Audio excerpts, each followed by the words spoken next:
కాలస్వరూపుడు భగవంతుడు. ఆ కాలాన్ని నియంత్రిస్తూ ఉంటాడు. ఆ కాలము యొక్క గణన అనేటటువంటిది మనం సూర్యుడి యొక్క గమనాన్ని బట్టి నిర్ణయించుకుంటూ ఉంటాం.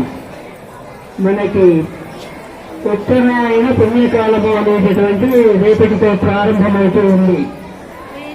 దానికి ముందున్నటువంటి ఈ రోజుని భోగి అనేటటువంటి ఒక పర్వదినంగా మనం జరుపుకోవటం వస్తుంది.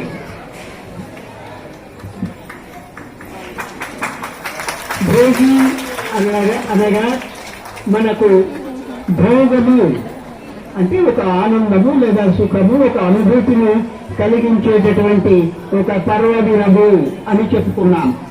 మరి ఇది ఎందుకు భోగి అని మనము జరుపుకుంటున్నాము అంటే, సూర్య భగవానుడు రేపటి నుండి ఉత్తరాయణంలో ప్రవేశిస్తున్నాడు. కాబట్టి మనకి సంవత్సరానికి 365 రోజులు ఎలా ఉంటాయో, దేవతలకి మన సంవత్సరము వాళ్లకు ఒక రోజు. అంటే రేపటి నుండి దేవతలకు ఉదయం పగటి కాలం ప్రారంభమవుతుంది.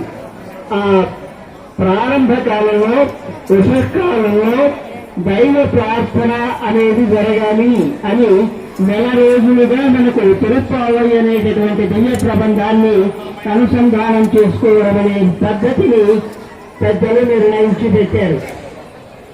దానిలో భాగంగానే మనం ప్రతిరోజు ఒక పాసురాన్ని అర్థంతో తెలుసుకున్నాం. ఈ తిరుపతి యొక్క ప్రత్యేకత ఏమిటి అంటే, ఇది వేదమనాయిత్తుకు ఉత్సాహం అంటారు. అంటే వేదాలలో చెప్పబడినటువంటి విశేషమైనటువంటి అర్థమంతా ఒక 30 రోజుల్లో సంగ్రహంగా సంక్షిప్త అంటే తక్కువలో చిన్న మాటల్లో తెలుసుకోవడానికి వీలైనటువంటి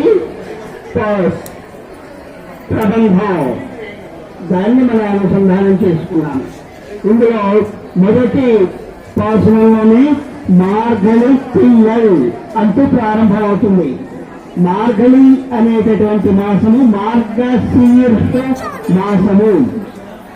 అన్ని మాసాలలోనూ ఇది శీర్ష గొప్పమైనటువంటిది, తల లాంటిది, పుణ్యకాలము అనేటటువంటి అన్వయంతోనే ప్రారంభమవుతుంది. ఆ మార్గశీర్ష మాసంలో ఉషకాలంలో నాటకాలే నీనాడి అతి తొందరలో ఈనాటి శాసనం కూడా శక్తి శిరుకాలే అంటారు. మామూలుగా కాలం కన్నా ముందు, సమయానికన్నా ముందు చిరుకాలము, అంతకన్నా ముందు చిత్తం చిరుకాలే. అలాంటి సంవత్సరంలో బ్రాహ్మణుడైనటువంటి కాలంలో ఉండి నారాయణుడి యొక్క పరతత్వాన్ని తెలుసుకుని, నారాయణనే నమకే పరైతరువాన్నంటూ పరతత్వాన్ని స్వామి ఇచ్చేవాడు అనే విషయాన్ని మనం అనుసంధానం చేసుకున్నాం. ఈనాటి సురుహాలు వంగు సేవించడానికి ఉన్నటువంటి కారణం ఏమిటి అంటే, అత్త పరై కొడువాన్ నందుగాన్ కోరుందా, మేము కేవలం ఏదో ఒక పర అనేటటువంటి వాద్యాన్ని పొందడానికి రాలేదు. ఎత్తైక్యం ఏసేది పిరవిక్యం ఉందన్నోడు ఉత్తోమేయామం ఉనక్కే నామాల్సూయం అని ఈరోజు అమ్మవారు స్వామికి వినిపిస్తున్నటువంటి మాట.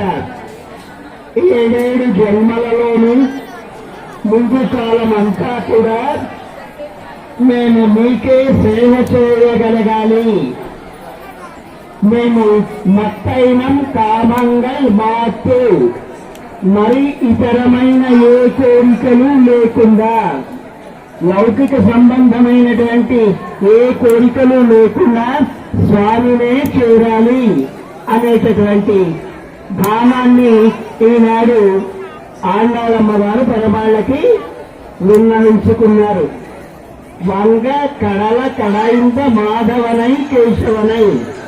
ఆ ఫలితాన్ని ఇచ్చిన వాడు ఎవరు అంటే పాల సముద్రాన్ని చిలికినటువంటి మాధవుడు.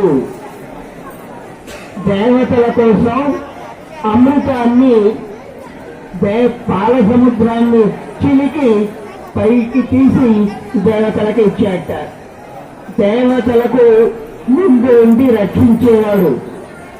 ఎందుకు రక్షించాడు దేవతలకి? వాళ్ళకి ఎందుకు అమృతం ఇచ్చాడు అంటే వాళ్ళు తాను చెప్పినట్టుగా దిక్పాలకులై లోకములను పాలిస్తూ మానవులు చేసేటటువంటి యజ్ఞయాగాది క్రతువులను తీసుకుంటూ వారికి కావలసిన వర్షము మొదలైనటువంటి వాటిని ఇస్తూ లోకులను రక్షిస్తారు. కాబట్టి ఆ దేవతల కోసం పాల సముద్రాన్ని చిలికి అమృతాన్ని ఇచ్చాడు అంటారు. అయితే అందులో ఉన్నటువంటి ప్రధానమైనటువంటి భావన ఏమిటి అంటే పాల సముద్రం చిలికినప్పుడు కేవలం అమృతం మాత్రమే రాలేదు, దానితో పాటుగా లక్ష్మీదేవి కూడా ఆవిర్భవించింది.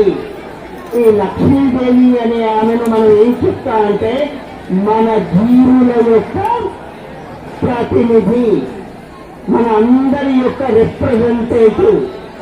స్వామి దగ్గర మన విషయాన్ని స్వామికి చెప్పడానికి ఉన్నటువంటి ఒక రిప్రజెంటేటివ్. మనం ఏది చెప్పినా స్వామికి అమ్మ ద్వారానే చెప్పాలి. అమ్మనే స్వామికి చెప్తుంది, ఆమెనే మనకు కావలసినటువంటిది ఇప్పిస్తుంది. అలాంటి అమ్మను పాల సముద్రంలోంచి ఉద్భవించడానికి కారణమైనటువంటి క్షీర సముద్రాన్ని చిలికింపచేశాడు. మనము ఈరోజు భోగి సుఖమును కూర్చున్నది అంటూ ఒక వివాహాన్ని ఏర్పరిచాం.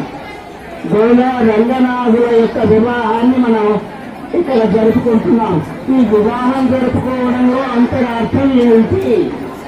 వివాహాన్ని ఎందుకు జరిపారు అంటే మనం చెప్పుకున్నాం కదా, ఆండాళనేటటువంటి భూదేవి యొక్క అవతారమే, శ్రీదేవి యొక్క అవతారమే, మన అందరి యొక్క ప్రతినిధి. ఆమెను మనము పరమాత్మ దగ్గరికి చేర్చాము. అంటే జీవులు పరమాత్మను చేరుట అనేటటువంటి కార్యక్రమం అన్నమాట. భగవత్ కళ్యాణము అంటే జీవులు పరమాత్మను చేరుట అనే ఒక సందర్భము. దాన్ని మనం ఇంత వైభవంగా జరుపుకుంటున్నాము.